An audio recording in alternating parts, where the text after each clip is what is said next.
પેસા એકની વાત કરીએ 17/1/2017 રોજ આ ગુજરાતમાં પેસા એક દાખલ કરવામાં આવ્યો અને એના નિયમો બનાવવામાં આવ્યા, પરંતુ અત્યારે સંપાદનમાં જે પણ કોઈ સંપાદન કરવા આવે છે એ પેસા એક મુજબની ગ્રામસભાને પૂછ્યા વગર, પૂર્વ મંજૂરી લીધા વગર કોઈ પણ એજન્સી ત્યાં માપણી કરવા આવી જાય છે અને જેના કારણે આદિવાસી ખેડૂતો, આદિવાસી જમીન ધારકોને એવું થાય છે કે મારી જમીન પડાવી દેવા.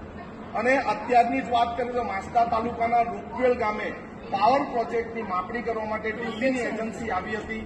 1 માર્ચે પણ ગામના લોકોએ સરપંચ એમને કીધું તમે પહેલેથી મંજૂરી લઈને અથવા પેસા એક મુજબની ગ્રામસભા લઈને કરો, પરંતુ કર્યું નથી. બીજા મજૂર ગઈકાલે રાતે જ પકડ્યા છે, આજે પણ એ ત્યાં જ છે.